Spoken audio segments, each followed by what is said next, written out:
These right here, folks, are balls. An ancient technology, as some zoomers might call it, but in this video, I challenged myself to only use balls for a week. If you're wondering what's the point of this challenge, it's because I was sick and tired of the gaming mouse trends lately, with everything getting lighter, shells having more holes than you can ever imagine, or even no shell at all. 2K, 4K, 8K, you name it. What a time to be a mouse enthusiast. Sadly, it was just not for me. But balls. While I was scrolling down my TikTok feed, I came upon this video from one of the editors of Try Guys that I look up to, and I saw that thing. Though I know trackballs were not new, this was actually my first time seeing them being used. For the longest time, I've just thought of it as a long forgotten tech, but here it is in front of an amazing video editor I aspire to. So I searched the Facebook marketplace to get my hands on these balls and ordered another ball online, which will take a few days to arrive. Day 1. This was actually the only one I could find on my marketplace, and it was the Kensington Slim Blade Pro. I couldn't just wait until the one I ordered online gets shipped out, so I purchased a used trackball. Giggling like a little kid, I ran to my computer to set it up, and like a fortune teller, I slowly placed my hand on that ball, and my cursor magically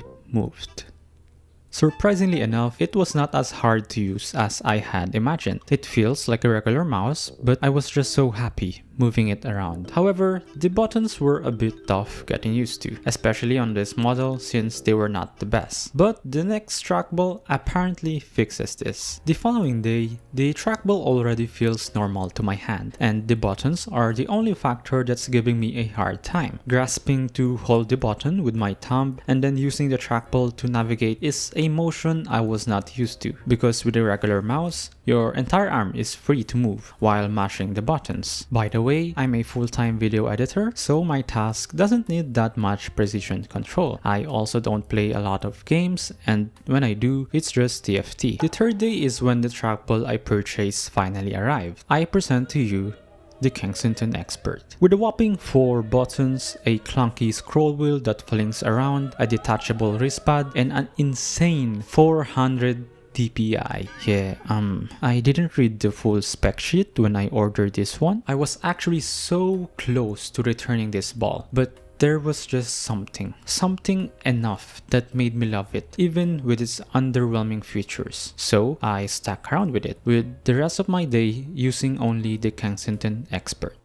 After a few days of using it, the DPI is what's honestly holding it back for me. How I need to scroll the ball 5 times just to reach my second monitor. I even played around with the sensitivity of it on Windows, but it just doesn't feel right. I actually enjoy the slow tracking, but at the same time, I also want it to be fast and usable since I have a 4K monitor. And so behold the solution to my problem, Raw Axle, a software that basically allows your sensitivity to increase the faster you move. So after finding the right settings, that was it. I was finally satisfied with using the trackball that over 90% of my tasks right now are done using the ball. However, there are still some tasks that I'm not comfortable with, like the pen tool on Photoshop and gaming. At this point, I have already invested many hours just researching and reading about trackballs. However, the more I learned about it, the more I understood why it's not as popular as the regular mice. For instance, the trackball community is small, and so is the market for this right now. It was sad that only a few companies left are even trying to innovate the trackball. I really wanted to try the old Microsoft and Logitech trackballs that the community highly praised, but I just couldn't find one in the Philippines. I think right now for the general consumers, it's seen as an outdated or gimmicky product, or probably even forgotten. But for those whose needs can be solved by a trackball, it's honestly a game changer. So far for me, I have been using it for over a week, and it's actually not even a challenge anymore. I just really enjoy using it, and I probably will not go back to a regular mouse anytime soon. It's old, it's simple, but it does what it's supposed to, and and I'm satisfied.